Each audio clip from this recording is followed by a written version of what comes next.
আসসালামু আলাইকুম। ঢাকা ১৯ আসনে সাভার এবং আশুলিয়া গণ অধিকার পরিষদ মনোনীত প্রার্থী অ্যাডভোকেট শেখ শওকত হোসেন আমাদের একজন গণ অধিকার পরিষদের প্রার্থী। ইতিমধ্যেই জানেন যে ঢাকায় যে ১৯টি আসন রয়েছে তার মধ্যে ঢাকা ১৯ তথা সাভার এবং আশুলিয়া এই আসনটি অত্যন্ত গুরুত্বপূর্ণ। এই আসনে আমাদের গণ অধিকার পরিষদের ট্রাক মার্কা আমাদের প্রার্থী অ্যাডভোকেট সাখাওয়াত হোসেন ভাই অত্যন্ত সজ্জন, পরিমার্জিত, পরিচ্ছন্ন এবং সৎ দেশপ্রেমিক একজন রাজনীতিক, একই সাথে সুপ্রিম কোর্টের আইনজীবী।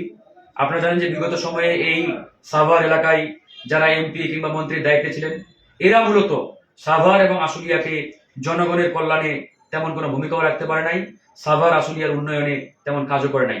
মূলত যারাই চেয়ারে বসছে এই সাভার এবং আশুলিয়াকে তাদের টাকা উপার্জনের একটা কেন্দ্র হিসেবে ব্যবহার করেছে। শত কোটি, হাজার কোটি টাকা এখান থেকে লুটপাট করে বিদেশে গাড়ি বাড়ির মালিক হয়েছে। এভাবেই আমাদের উৎপাদনের একটা কারখানা হিসেবে পরিচিত আমাদের এই সাভার এবং আশুলিয়া। বিশেষ করে আমাদের গার্মেন্টস ইন্ডাস্ট্রি, আমাদের চামড়া শিল্প সহ বিভিন্ন শিল্পের জন্য আমাদের কিন্তু কেন্দ্র হিসাবে এই সাভার এবং আশুলিয়াকে আমরা পরিচিতি হিসাবে আমরা তুলে ধরি বা পরিচিতি লাভ করেছে। তো এই অঞ্চলটি নিয়ে বিগত সময়ে কোনো নেতাই সেভাবে চিন্তা করে নাই। তাই আমরা আহ্বান জানাচ্ছি প্রিয় সাভার এবং আশুলিয়াবাসী, আপনারা আগামীতে আর ওই রকম চটকদার নেতাদের কথাই আপনারা ভুলে যাবেন না। আগামীতে আপনাদের এমন একজন নেতা দরকার যে নেতা সত্যিকার অর্থে সাভার এবং আশুলিয়ার উন্নয়নে ভূমিকা রাখবে, আপনাদের উন্নয়নে কাজ করবে। এরকমই নেতা আমরা গণ অধিকার পরিষদ আপনাদের সামনে হাজির করেছি। আমাদের ট্রাক মার্কার মনোনীত প্রার্থী অ্যাডভোকেট শেখ শওকত হোসেন ভাই, অত্যন্ত পরিমার্জিত একজন ব্যক্তি। আপনারা তার ব্যাকগ্রাউন্ড জানেন, তিনি আপনাদেরই সন্তান, আপনাদের এলাকারই মাটি ও মানুষের সন্তান। সেখানেই তার জন্ম, সেখানেই তার বেড়ে ওঠা এবং তিনি সেখান থেকে আজকে বাংলাদেশ সুপ্রিম কোর্টে আইনজীবী হিসেবে দীর্ঘদিন ধরে কাজ করছেন। আগামীতে আপনারা যদি তাকে ভোট দিয়ে জয়যুক্ত করতে পারেন, আমি এটা গ্যারান্টি দিয়ে বলতে পারি আগামীতে যে কোনো কাজ করতে গিয়ে আপনাদেরকে ঘুষ দিতে হবে না, আপনাদেরকে আর হয়রানির শিকার হতে হবে না।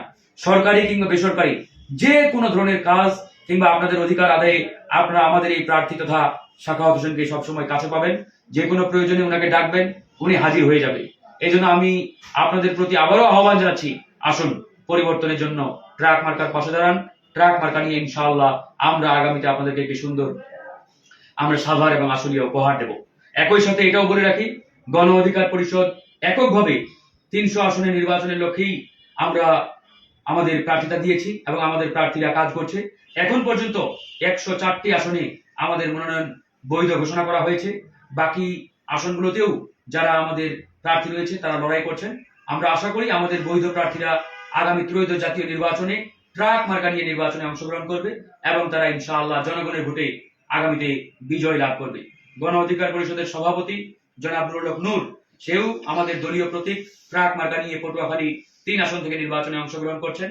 অর্থাৎ আমাদের প্রত্যেকটা প্রার্থী গণ অধিকার পরিষদের তারা দলীয় প্রতীক নিয়ে নির্বাচনে অংশগ্রহণ করছেন। সকলেই ভালো থাকবেন এবং আমাদের ঢাকা ১৯ আসনে অ্যাডভোকেট শেখ শওকত হোসেন ভাইকে আপনারা ট্রাক মার্কায় ভোট দিবেন। আল্লাহ হাফেজ।